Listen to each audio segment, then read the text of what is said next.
Hello my dear students, and in this video you will learn another application of Gauss law, and that is electric field due to a uniformly charged non-conducting solid sphere. पिछली जो previous videos हमारी हैं उसमें आपने पढ़ा electric field due to a straight line, electric field due to a spherical shell.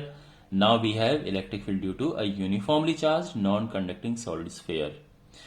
Now, what is the different thing about this non-conducting solid sphere? Because non conducting solid sphere जो है uniformly charged, इसका charge का distribution uniform होता है, like this this this.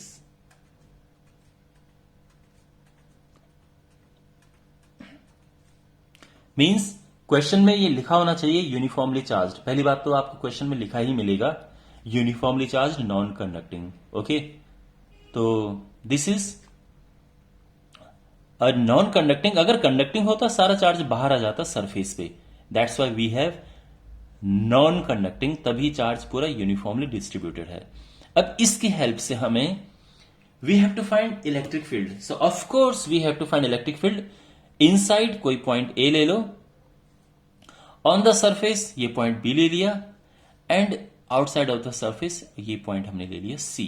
तो इन तीनों जगह हम निकालेंगे इलेक्ट्रिक फील्ड. सो चलते हैं वन बाय वन करते हैं. तो first we have inside where r is less than r. Okay, so जैसा हम करते हैं गॉसियन सरफेस ड्रॉ किया ए से होते हुए. I hope figure is clear to you.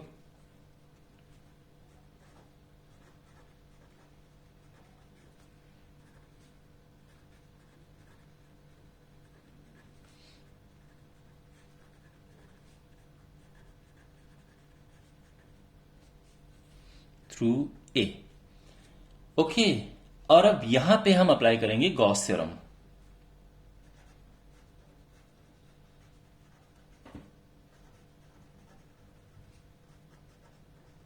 Gauss theorem, Gauss law, बात एक ही. Okay, don't get confused. So यहां पे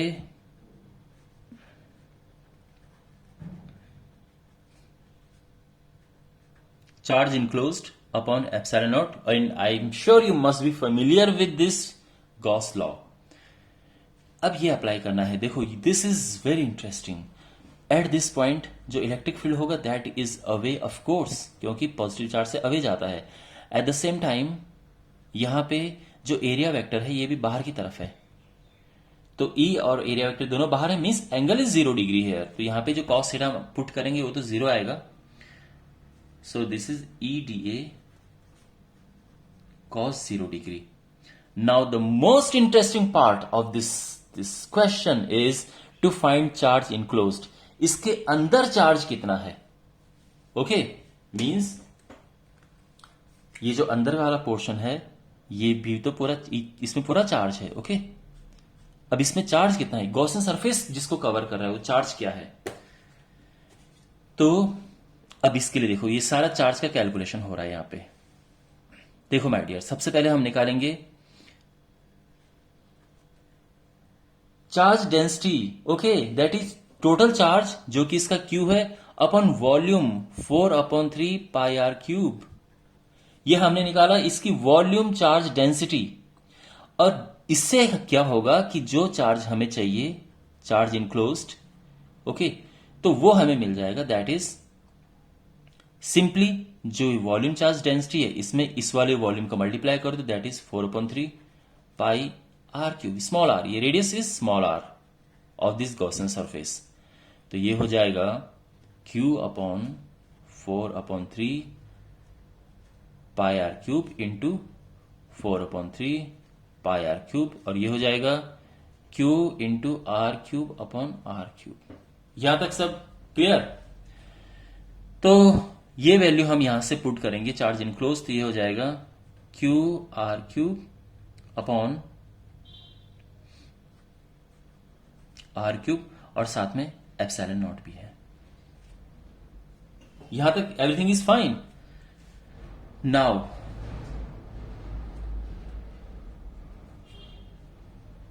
ई बाहर आ जाएगा, and we have integration of d a q r square upon epsilon naught are square. What is the area? Area of this Gaussian surface. ये surface spherical है, so it should be 4 pi are square is equal to q r square upon epsilon naught are square. ये cube है, sorry it is cube. Okay, and now R square से this is cube. R square से R square कटा और हमारे पास आ गया E is equal to 1 upon 4 pi epsilon naught Q R upon are cube. ये आ गया, ठीक है. सो ये है इनसाइड, और यू कैन सी हियर कि जो इलेक्ट्रिक फील्ड इनसाइड है that is directly proportional to r. तो इसका मतलब क्या है कि जैसे जैसे आप सेंटर से बाहर की तरफ जाते हैं इलेक्ट्रिक फील्ड बढ़ता जाता है. सेकंड एंड थर्ड जैसा हमने पीछे लास्ट वीडियो में किया था सेम है. On the surface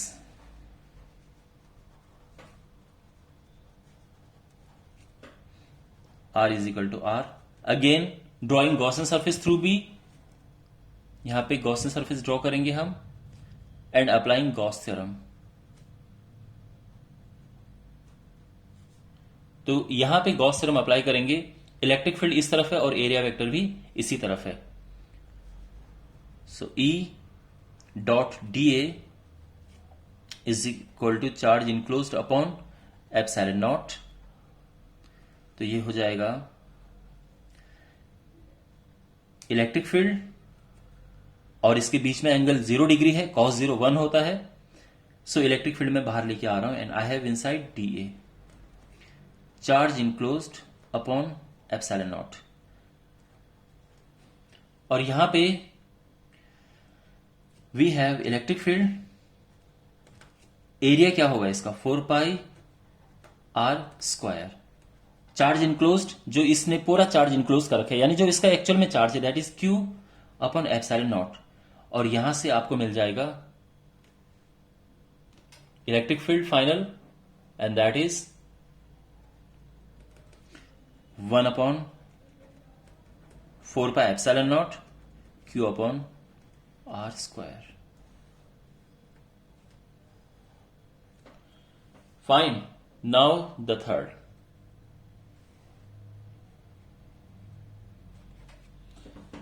outside. Outside में जो आर है it is greater than r, यानी यहां पे रेडियस से बाहर है, ठीक है ना, रेडियस से बड़ा है ये. यहां पे again the same thing we will write drawing Gaussian surface through c and applying Gauss theorem. तो गॉस थ्योरम अप्लाई करेंगे. हमारे पास है E dot dA is equal to q enclosed upon epsilon naught. यहां पे देखो इलेक्ट्रिक फील्ड इस तरफ है एंड एरिया वेक्टर भी इसी तरफ है. तो ये 0 डिग्री एंगल है, तो सिंपली cos 0 1 हो जाएगा, E बाहर आ जाएगा, integration. Okay, I am sure अब आपको ये समझ आ रहा होगा. dA चार्ज इनक्लोज्ड क्या है भाई? जो इसका चार्ज है वही ये इनक्लोज कर रहा है, so it is q upon epsilon naught. और यहां पे जो E है दैट इज E इंटू, और जो इसका एरिया है गॉसियन सरफेस का that is 4 pi are square. और electric field is 1 upon 4 pi epsilon naught Q upon are square. Fine. तो यहां पे आप नोटिस करेंगे that electric field is inversely proportional to are square. देखो यहां पे electric field inside is directly proportional to are square, यानी जैसे आप बाहर जाते हैं इलेक्ट्रिक फील्ड बढ़ता है और यहां पे मैक्सिमम और फिर घटना शुरू होता है. तो अगर इसका ग्राफ ड्रॉ करना चाहें तो कैसे ग्राफ होगा इसका? देखिए, इसका जो ग्राफ बनेगा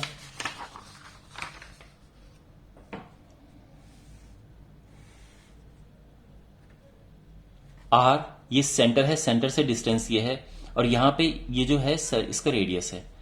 तो देखो इलेक्ट्रिक फील्ड क्या है, सेंटर से बढ़ता जाता है लीनियरली और यहां तक बढ़ता है वो जब तक कि आर तक ना पहुंच जाए, ठीक है, यहां तक. तो बेसिकली ये हुआ, ये electric field linearly directly proportional to r ऐसे बढ़ता है और यहां से डिक्रीज होना शुरू होता है. So that is inversely proportional to are square. ये इसका ग्राफ है. ये इलेक्ट्रिक फील्ड इस डायरेक्शन में y axis x axis and और ये है. ठीक है. यहां पे अगर आप एक इमेजिनरी एक स्फीयर बनाना चाहें तो बना सकते हैं. देखो ये जो स्फीयर है ये इस तरह से बनेगा. अरे थोड़ा चिप बन गया, sorry about the shape, but ये ठीक है. एक ये स्फीयर है और ये सेंटर ऑफ द स्फीयर है एंड ये सरफेस तक मैक्सिमम हो जाता है और उसके बाद फिर डिक्रीज होना शुरू होता है जैसे आप इससे बाहर जाते हैं.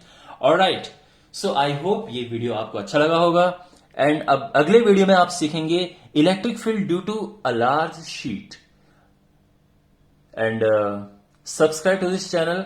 आई work well, I really work hard to put a very good quality content for you. So I hope you appreciate this and subscribe to this channel and share this video with your friends. I'll see you in the next video. Take care.